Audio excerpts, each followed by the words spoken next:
तक पहुंचाने में ना हो, उस गति की दुर्गति मानी जाएगी या नहीं। ये पूरा विश्व पागल हो रहा है, विकास विकास विकास। सबसे पागलपन तो भारत पर है। विकास के नाम पर गोवंश को गाजर मूली की तरह काट दो, सब चुप रहेगा। विकास हो रहा है, लो जी, ये भी कोई विकास।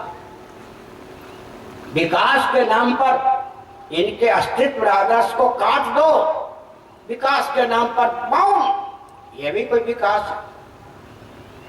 आजकल विकास को जिस ढंग से परिभाषित और क्रियान्वित किया गया है, पृथ्वी, पानी, प्रकाश, पवन, ऊर्जा के जो आस्तिक नास्तिक उभय सम्मत स्रोत हैं, ये विकृत, दूषित और अत्यंत कुपित कर दिए गए हैं। अब क्या कीजिएगा? विकास समष्टि सन्निपात को जन्म देना विकास है क्या? महंगाई को बढ़ाना विकास है क्या? मनुष्य को भोजन करने और संतान उत्पन्न करने की मशीन बना के रख देना विकास है क्या? इसलिए वेद असम्मत विज्ञान के सहारे जो विकास को परिभाषित और क्रियान्वित किया गया है, उसके चपेट में पूरा विश्व महाप्रलय की ओर आ रहा है। वन का विलोप, पर्वतों का विलोप, जलाशय, दिव्य जीवनी शक्ति देने वाली जलधाराओं का विलोप, वायु दूषित, सूर्य चंद्र अग्नि की रश्मियां भी कुपित, इसका नाम विकास है क्या?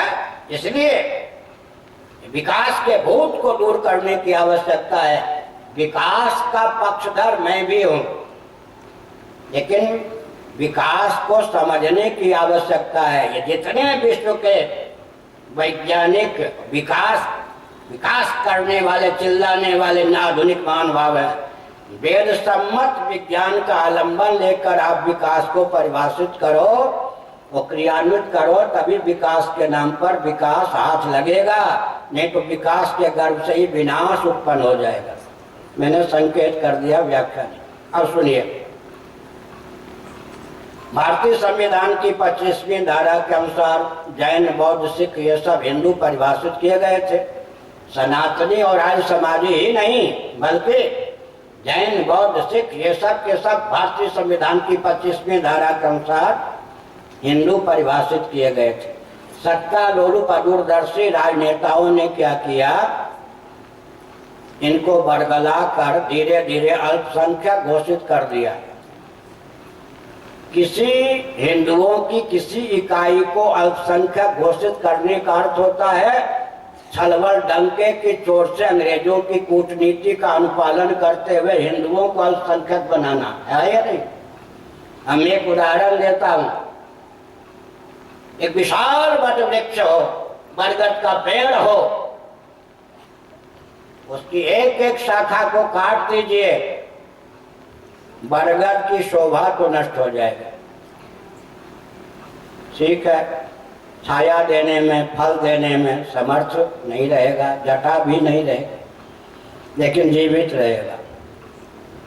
उन शाखाओं का क्या होगा जिन्हें उस बरगद के से काट करके पृथक कर दिया गया? वो तो मर गई, सूख जाएंगी या नहीं? मैं बहुत आह्लाद पूर्वक, विवेक पूर्वक घोषणा करता हूं, जैनों, बौद्धों, सिखों, मेरी बात पर ध्यान दो। सत्ता लोलुप दूरदर्शी राजनीतिक दलों के चपेट में आकर आप अपने आप को अल्पसंख्यक मत घोषित करो। अगर करवा चुके हो तो फिर से कहो, भारतीय संविधान की 25वीं धारा का समादर करते हुए हम सनातनी, वैदिक, आर्य, हिंदू के रूप में ही स्वयं को उद्भाषित करना समझते हैं उचित। कुल 5 दिन में, धैर्यपूर्वक सुन रहे ना, जैन महोदय यहाँ आए थे, बहुत अच्छा लगा उनका भाव। कुल 5 दिनों में हम 1 नंबर पर होंगे। ध्यानपूर्वक सुनिए, भारतीय संविधान की केवल 25वीं धारा का समादर कीजिए। अगर जैन, बौद्ध, सिख भी अपने को डंके की चोट से सनातनी, आर्य, हिंदू के रूप में उद्भाषित करते हैं, उद्घोषित करते हैं, तो जनसंख्या की दृष्टि से भी हम नंबर 1 पर होंगे या नहीं विश्व में? हमने स्वयं को अल्पसंख्यक घोषित करवा करके अपने पांव पर नहीं, अपने गले पर कुठाराघात किया है। इस घोर को दूर करने की आवश्यकता है। फिर से सुनिए, विश्व स्तर पर मेरा अनुरोध है, तो सावधान करते हुए उद्घोष है, जितने जैन तंत्र के मान्य महानुभाव हैं, उत्तम जी आदि हमारे बहुत परिचित हैं गुजरात के, जितने बौद्ध तंत्र के उत्तम विचारक हैं, जितने सिख तंत्र के उत्तम विचारक हैं, उनको विचार करना चाहिए मूल उद्गम स्थान से अलग होकर के हम अपने अस्तित्व आदर्श को अधिक समय सुरक्षित रख सकते हैं। मेरी बात पर ध्यान दीजिए। सिख अगर डंके की चोट से गुरु गोविंद सिंह जी ने जो पंच खकार दिया था, कंघा, केश, कृपाण, कच्छ, ये सब जगह धर्म हिंदू धर्म की रक्षा के लिए सिख पंथ को उद्भाषित किया था। अपने आचार्य, अपने गुरु गोविंद सिंह जी का सम्मान करते हुए विश्व के सिख समुदाय उद्घोषित कर दे, स्वर्ण मंदिर से, अकाल तख्त से, आनंद साहब से उद्घोषित हो, जितने सिख वो हिंदू थे, हिंदू हैं, हिंदू रहेंगे। देखिए कौन हमारे सामने हारता है, हमारे अस्तित्व आदर्श पर कुठाराघात करने का कौन स्वप्न भी देख सकता है। समझ गए? माननीय दलाई लामा जी ने अपने प्रधानमंत्री, उनके यहाँ पार्लियामेंट के प्रधानमंत्री होते हैं, एक व्यक्ति 2 बार हो सकते हैं, 3 बार मेरे पास उनके माननीय प्रधानमंत्री आए धर्मशाला हिमाचल में। एकांत में मैंने कहा कि आपके धर्म ग्रंथों में लिखा है भगवान बुद्ध का अवतार ब्राह्मण या क्षत्रिय कुल में ही होता है। उन्होंने कहा महाराज यह भी लिखा है कि ब्राह्मण या क्षत्रिय के अतिरिक्त किसी अन्य कुल में नहीं होता। तो हमने कहा परंपरा से ब्राह्मण क्षत्रिय सनातनियों के यहाँ है या किसी और के यहाँ? क्या ब्राह्मण वंश, ब्राह्मण कुल, ब्राह्मण क्षत्रिय वंश, क्षत्रिय कुल किसके यहाँ है? आज समाजियों के यहाँ है। उनके यहाँ तो चलता ही नहीं है, वंश चल ही नहीं सकता ब्राह्मण का। ब्राह्मण का बेटा ब्राह्मण कैसे होगा? केवल कर्म से मानते हैं। तो आप सनातनी हैं या नहीं? महाराज असली बात तो यही है। तो हमने कहा बुद्ध को आने का मार्ग रोकने वाले आप हुए या नहीं? बौद्धों के यहाँ लिखा है बुद्ध का अवतार ब्राह्मण या क्षत्रिय कुल में ही होता है, किसी अन्य कुल में नहीं। तो सनातनी हुए या नहीं? क्यों नहीं अपने अस्तित्व आदर्श की रक्षा के लिए माननीय दलाई लामा जी को मैं कहता हूँ, मेरे बहुत नजदीक के हैं, मेरे पर बहुत आस्था रखते हैं, अपना हस्ताक्षर करके जो उन्होंने मुझे पत्र दिया है, ऐसी आस्था रखने वाले हिंदुओं के आचार्य शायद हों। मैं लाड़ प्यार और स्नेह से सम्मान पूर्वक माननीय दलाई लामा जी को कहता हूँ, बौद्ध तंत्र को कहता हूँ, आप अपने अस्तित्व आदर्श की रक्षा के लिए उद्घोषित कीजिए समग्र बौद्ध जगत हिंदू है, सनातनी बौद्ध के रूप में अपने को ख्यापित कीजिए। जैनों से, उनके गुरुओं से, आचार्यों से मैं अनुरोध करता हूं, मेरी बात पर ध्यान दीजिए। अगर अपने अस्तित्व आदर्श की रक्षा करनी है, सनातनी हिंदू जैन के रूप में स्वयं को ख्यापित कीजिए। ऐसे ही सिख महानुभावों से भी मैं कहता हूं। इसका अर्थ क्या हुआ? जनसंख्या की दृष्टि से भी हम 1 नंबर पर आ जाएंगे। यानी भारत की मेधा शक्ति, रक्षा शक्ति, वाणिज्य शक्ति, श्रम शक्ति पूरे विश्व को प्रभावित किए हुए है। लेकिन भारत के किसी राजनीतिक दल में केंद्रीय स्तर का हो या प्रांतीय स्तर का वो क्षमता नहीं है कि भारत के हित में अपनी मेधा शक्ति, रक्षा शक्ति, वाणिज्य शक्ति, श्रम शक्ति का सदुपयोग कर सके। यहां तक कि परतंत्र भारत में अंग्रेजों की दाल जितनी नहीं गली, उससे अधिक दाल स्वतंत्र भारत में गल रही है।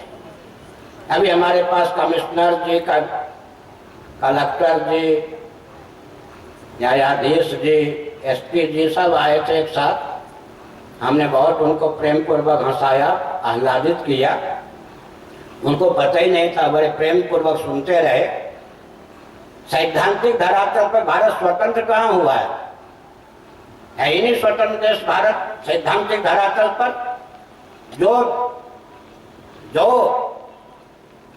दाल अंग्रेजों की उनके शासन काल में नहीं गली, वो अब गल रही है। मुगलों की जो दाल उनके शासन काल में नहीं गली, अब गल रही है। मैं संकेत कर दूं, सबके पूर्वज का नाम हिंदू है, सबके पूर्वज का नाम सनातनी है, सबके पूर्वज का नाम वैदिक है या नहीं? सृष्टि की उत्पत्ति देखिए, श्रीमन नारायण ब्रह्मा गोत्र प्रवर्तक कौन? ऋषि। इतने ही नहीं, श्रीमद् भागवत का छठा स्कंद देखिए, महाभारत का शांति पर्व देखिए, महर्षियों की, मरीचि कश्यप इत्यादि महर्षियों की, सुनो देवियों, महर्षि कश्यप मरीचि इत्यादि की धर्मपत्नियों के गर्भ से केवल देवता धनुज ही नहीं उत्पन्न हुए, सर्प पक्षी, समझ गए? इतना ही नहीं, तरुलता गुण वृक्षादि भी उत्पन्न हुए। वैज्ञानिक धरातल पर कसिए, मरीचि कश्यप इत्यादि की धर्मपत्नियों के गर्भ से तरुलता गुल्म इत्यादि वृक्ष भी उत्पन्न हुए, सर्प भी, शेषनाग भी, गरुड़ भी उत्पन्न हुए, देवता आदि भी उत्पन्न हुए। इसका मतलब सबके पूर्वज का नाम सनातनी वैदिक आर्य हिंदू है। हमारे ग्रंथों में लिखा है, महाभारत मनुस्मृति आदि में, शनकैस्तु क्रियालोपात ब्राह्मणा दर्शनेन च, युद्ध के प्रसंग में, व्यापार के प्रसंग में मान्य भारत की सीमा का अतिक्रमण करके जो अन्यत्र चले गए, ब्राह्मणों से संपर्क टूट गया, आचार विचार में शिथिलता आ गई, वही कालांतर में कुछ और हो गए। इसलिए, और कम से कम राजस्थान इत्यादि की बात मुझे मालूम है, भारत में लाखों ऐसे मुस्लिम सज्जन हैं जिनको अपने गोत्र प्रवर्तक पूर्वजों का नाम मालूम है, जिनकी देवियां ब्यावर आदि में जाकर देख लीजिए, जिनकी कुल देवी, जिनके कुल देवता का उनको परिज्ञान प्राप्त है, उस बात को मानते हैं कि उनके पूर्वजों को तलवार की धार के बल पर कुछ और बनने के लिए बाध्य किया गया था।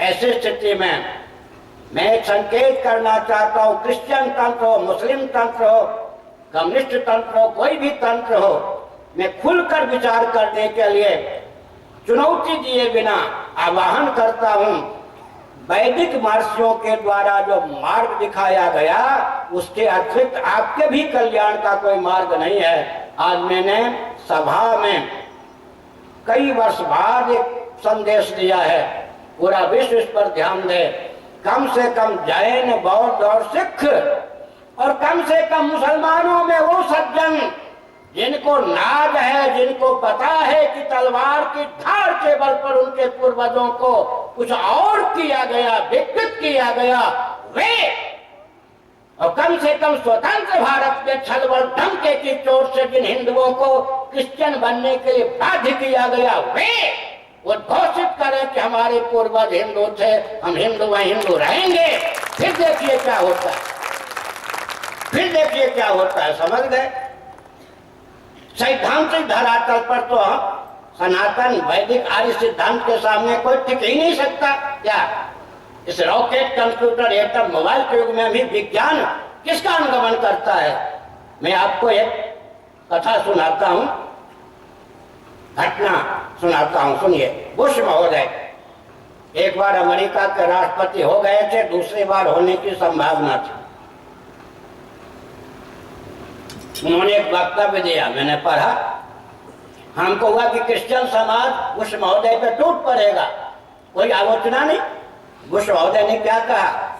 मैं अपने लिए कहा, मैं जन्मजात क्रिश्चियन हूं, बाइबल में आस्था रखता हूं, लेकिन आधुनिक विज्ञान ने बाइबल की सृष्टि को लेकर जो मान्यता है उस पर पानी फेर दिया। अतः सृष्टि को लेकर, जगत को लेकर, जगत की संरचना को लेकर जितनी बातें बाइबल में कही गई हैं उससे मैं सहमत नहीं हूं। समझ गए? भाषा समझ में आती है? और जिन्होंने विश्व को वैदिक मैथमेटिक्स दिया, गोवर्धन मठ पुरी पीठ का मैं 145वें शंकराचार्य हूँ। 143वें शंकराचार्य जिन्होंने विश्व को वैदिक मैथमेटिक्स दिया, उनका एक अंग्रेजी में ग्रंथ है सनातन धर्म, उसका हिंदी अनुवाद भी हमारे यहाँ से प्रकाशित है, मूल भी हमारे यहाँ से प्रकाशित है। वो 14 भाषा के विद्वान से समझ गए।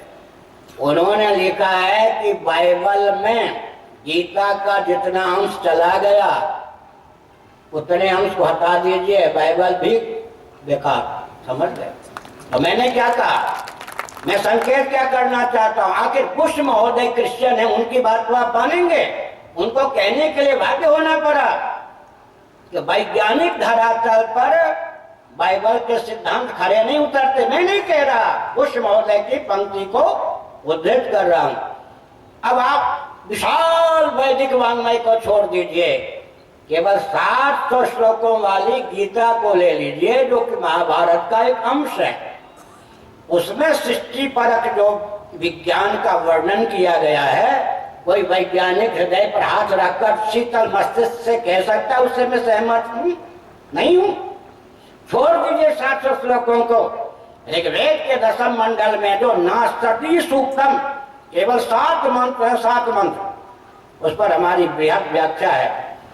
ऋग्वेद के 10वें मंडल में केवल 7 जो मंत्र हैं, पूरा विश्व आज उन मंत्रों को आदर्श मानता है, वैज्ञानिक भी। समझ गए? उसके आधार पर सृष्टि संरचना की प्रक्रिया का अनुसंधान करते हैं। अभी अमेरिका आदि ने लाखों डॉलर खर्च करके विश्व की उत्पत्ति के समय कैसी गूंज हुई, कैसा शब्द हुआ, कौन सी चीज थी, आविष्कार किया। हमारे यहाँ श्रीमद् भागवत के 12वें स्कंद में ओम शब्द ब्रह्म की गूंज हुई, पहले से लिखा है। विज्ञान हमारा अनुगमन कर सकता है, जहाँ विज्ञान हमारा अनुगमन नहीं करता है वहाँ विस्फोटक बन जाता है। इसलिए हमने सज्जनों कहा, इस रॉकेट, कंप्यूटर, एटम, मोबाइल के युग में भी दार्शनिक ही नहीं, वैज्ञानिक और व्यावहारिक धरातल पर भी सनातन वैदिक आर्य हिंदुओं का सिद्धांत सर्वोत्कृष्ट नहीं, एकमात्र उत्कृष्ट है। बस 3-4 वाक्य कहकर वाणी को विराम देता हूँ। मोटा उदाहरण ले लीजिए, सनातन वैदिक आर्य हिंदुओं का परंपरा प्राप्त भोजन विज्ञान, भोजन के साथ कृषि, ये सब आ ही गया। वस्त्र विज्ञान, आवास विज्ञान, शिक्षा, स्वास्थ्य, यातायात, उत्सव, त्योहार, रक्षा, सेवा, न्याय, विवाह आदि के जितने विज्ञान हैं सर्वोत्कृष्ट हैं। लेकिन खेद की बात यह है कि भारत का केंद्रीय प्रांतीय शासन तंत्र हमको ऐसा सुलभ नहीं हुआ जिसे भारत के इस वैभव पर कोई नाज या गर्व हो। समझ गए? सबसे बड़ी भूल अंग्रेजों के द्वारा प्रदत्त शूल भारत में क्या है? 21वीं शताब्दी में उन्होंने सार्वभौम गुरु, रिलीजन के गुरु, मजहब के गुरु, पंथ के गुरु के रूप में पोप जी को उद्भाषित कर रखा है। उनको राष्ट्राध्यक्ष, सेनाध्यक्ष की भी मान्यता प्राप्त है। और हमारे यहाँ 70 वर्ष पूर्व ही परंपरा प्राप्त गुरुओं की गद्दी को विलुप्त करने का षड्यंत्र अंग्रेजों ने चलाया। आज से 21वीं शताब्दी में एलिजाबेथ को विक्टोरिया से भी अधिक समय से राजगद्दी पर बैठा रखा है। और हमारे यहाँ राजतंत्र को अभिशाप कहकर 70 वर्ष पहले विदा कर दिया। सुनिए, मंत्रिमंडल का स्वरूप केवल मैं 2 वाक्य में कहता हूं। महाभारत शांति पर कैबिनेट 4 होने चाहिए, ब्राह्मण, शिक्षाविद, न्यायविद, वेदांत शास्त्र सम्मत परामर्श देने वाले, मार्गदर्शन देने वाले।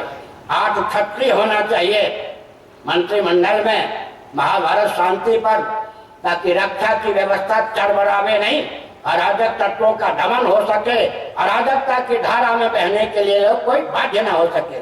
21 वैश्य होना चाहिए, 21 पीढ़ी के लिए धन इकट्ठा करने वाला नहीं, कोई भी व्यक्ति आर्थिक विपन्नता का ग्रास ना हो।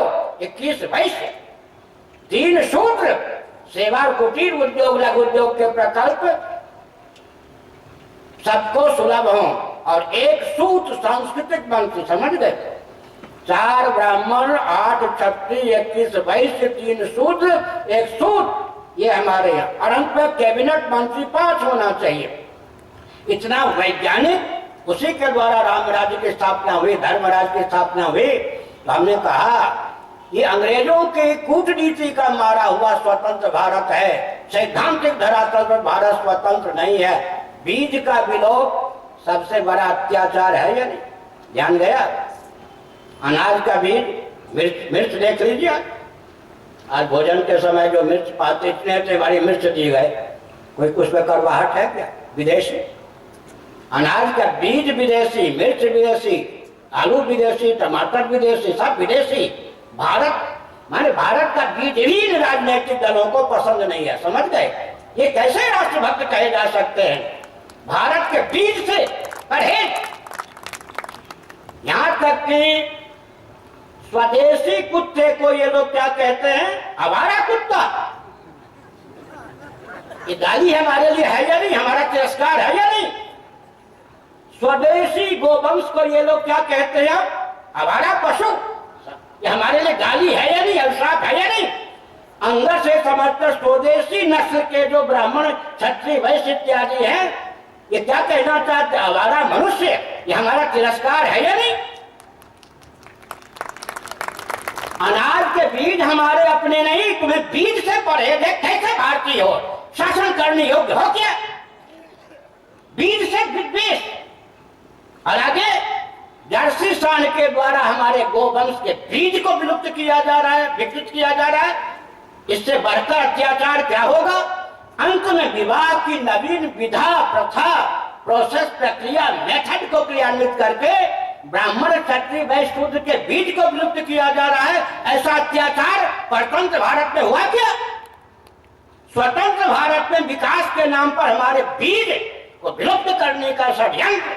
न शिक्षा पद्धति हमारी अपनी है, न रक्षा की प्रणाली हमारी अपनी है, न कृषि गौरव के वाणिज्य के प्रकल्प हमारे अपने हैं। कृषि के नए प्रकल्प का फल क्या है? हर 30 मिनट में एक किसान आत्महत्या करता है।